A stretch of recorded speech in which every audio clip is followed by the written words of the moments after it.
ಇಲ್ಲಿ ನಡೆದಿರ್ತಕ್ಕಂಥ ಎಲ್ಲ ಅಣ್ಣ ತಮ್ಮಂದ್ರೆ ಅಕ್ಕರಿಗೆ ಇವತ್ತು ನಾಗರಾಜಣ್ಣವರು ಒಂದು ಒಳ್ಳೆಯ ಒಂದು ಕಾರ್ಯಕ್ರಮ ಹಮ್ಮಿಕೊಂಡಿದ್ದಾರೆ. ಕಾರಣ ಏನಂತಂದರೆ ಇವತ್ತು ನಾವೆಲ್ಲರೂ ಸನ್ಮಾನ ಮಾಡದೇ ಇರಲಿ ನಾಗೇಂದ್ರ ಬಾಬು ಅವರು ISM ಮುಗಿಸಿದ್ದಾರೆ, ಅದರಿಂದ ಅವ್ರಿಗೇನು ಹಾಕಬೇಕಾಗಿರೋದಿಲ್ಲ. ಆದರೆ ಈ ಒಂದು ಕೆಲಸ ಏನಾಗ್ತಾ ಇದೆ ಇದರಿಂದ ಹಲವಾರು ಜನಕ್ಕೆ ಒಂದು ಪ್ರೇರೇಪಣೆ ಸಿಗುತ್ತೆ.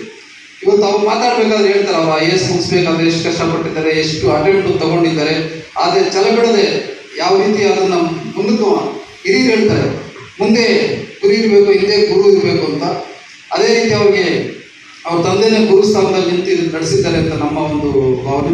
ಆ ಗುರಿ ಎಷ್ಟು ಅವರು ದೃಢ ಸಂಕಲ್ಪ ಮಾಡಿದ್ರೆ ಗುರಿ ಮುಟ್ಟೋದಕ್ಕೆ ಅನ್ನೋದಕ್ಕೆ ಅವರು ಮಾತನ್ನ ಕೇಳಿದ್ರೆ ಬಹಳ ಅರ್ಥಗರ್ಭಿತವಾಗಿರುತ್ತೆ.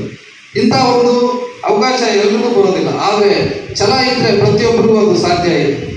ಮಾಡಲೇಬೇಕು ಅಂತಕ್ಕಂಥ ಒಂದು ಛಲ ಮನಸ್ಸಲ್ಲಿ ಬಂದರೆ ಅದು ಪ್ರತಿಯೊಬ್ಬರಿಗೂ ಸಾಧ್ಯ ಇದೆ.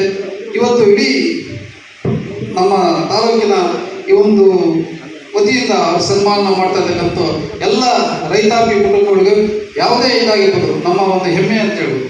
ಏಕೆಂತಂದರೆ ಕಂದಾಯ ಇಲಾಖೆಯಲ್ಲಿ ಏನಾದರೂ ಅವ್ರು ಸೇವೆ ಸಲ್ಲಿಸ್ತಕ್ಕಂಥ ಅವಕಾಶ ಸಿಕ್ಕಿದ್ರೆ ತಮ್ಮೆಲ್ಲರಿಗೂ ಗೊತ್ತಿದೆ.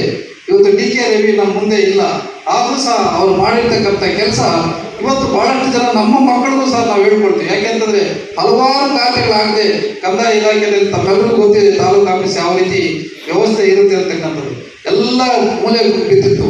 ಅವರು ಬರೀ ಒಂದೇ ಒಂದು ಆದೇಶದಲ್ಲಿ ನಮ್ಮ ಕೋಲಾರ ಜಿಲ್ಲೆಯಲ್ಲಿ ಬಹಳಷ್ಟು ಖಾತೆಗಳು ಬದಲಾವಣೆ ಆಗಿ ಇವತ್ತು ಅವರೆಲ್ಲರಿಗೂ ಬ್ಯಾಂಕ್ಗಳಲ್ಲಿ ಲೋನ್ ಹಾಕ್ಬೋದು, ಇವತ್ತೇನು ಕಿಸಾನ್ ಸಮ್ಮಾನ್ ಯೋಜನೆಯಲ್ಲಿ ಹಣ ಹಾಕ್ಬೋದು, ಪ್ರತಿಯೊಂದಕ್ಕೂ ಯಾವುದೇ ಬೇಕಾದ್ರೂ ರೈತರಿಗೆ ಪಾಣಿ ಫಸ್ಟ್ ಕೇಳ್ತಾರೆ, ಅದೆಲ್ಲದಕ್ಕೂ ಅನುಕೂಲ ಆಗಿದೆ. ಇವತ್ತು ಅಂಥ ಒಂದು ಅವಕಾಶ ನಮ್ಮ ನಾಗೇಂದ್ರ ಬಾಬು ಅವರು ಬಂದಾಗ ನಾನು ಅವ್ರ ತಂದೆ ಸಲಹೆ ತಗೊಂಡು ನಿರ್ಧಾರ ತಗೊಂಡ್ರೆ ಒಳ್ಳೇದು ಅಂತ. ಯಾಕಂದರೆ ಅವರು ರೈತರಾಗಿ ಒಬ್ಬ ಒಂದು ಖಾತೆ ಬದಲಾವಣೆ ಮಾಡಬೇಕಾದಾಗ ಅವರು ಹಲವಾರು ಜನ ರೈತರ ಖಾತೆ ಬದಲಾವಣೆ ಮಾಡಕ್ಕೆ ಹೋಗಿರ್ತಾರೆ. ಯಾವ ರೀತಿ ವ್ಯವಸ್ಥೆ ಇವತ್ತಿದೆ ನಾವು ಯಾರು ಸರಿಪಡಿಸಕ್ಕೆ ಆಗೋದಿಲ್ಲ ಅನ್ನೋ ಮಟ್ಟಿಗೆ ಇವತ್ತು ಕಂದಾಯ ಇಲಾಖೆಯಲ್ಲಿ ಕೆಲವೆಲ್ಲ ವ್ಯವಸ್ಥೆಗಳು ಆಗ್ಬಿಟ್ಟಿದ್ರು. ದುಡ್ಡಿದ್ದವರು ಏನು ಬೇಕಾದ್ರೂ ದುಡ್ಡಿದ್ರೆ ನಡೀತದೆ, ಇಲ್ಲ ಅಂತಂದ್ರೆ ಅದು ಹೋಗ್ತಾ ಇರ್ತದೆ. ಹಲವಾರು ಜನ ಅಲ್ಲಿ ಅಲಿಯೋದು ನೋಡಿದ್ರೆ ನಮಗೆ ಕಣ್ಣಲ್ಲಿ ನೀರು ಬರುತ್ತೆ. ಆ ಒಂದು ವ್ಯವಸ್ಥೆ ಇದೆ.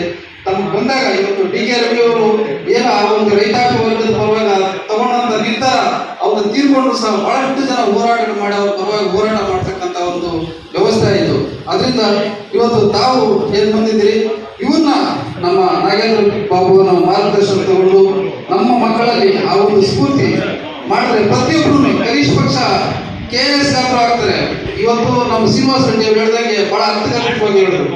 ನಾವು ಏನೇ ಇವತ್ತು ಬೆಂಕಿ ಕಡ್ಡಿ ತಾವು ನೋಡೋದಿಲ್ಲಿ ಒಂದು ದೀಪ ಹಚ್ಚೋದಕ್ಕೆ ಬೆಂಕಿನ ಬಳಸ್ಕೊಂಡ್ವಿ, ಅದನ್ನ ಒಳ್ಳೆಯದಕ್ಕೂ ಬಳಸ್ಬೋದು, ಕೆಟ್ಟದಕ್ಕೂ ಬಳಸ್ಬೋದು, ಎಷ್ಟು ಪ್ರಕಾರವಾಗಿ ಬೇಕಾದ್ರೂ ಉಳಿಸ್ಬೋದು.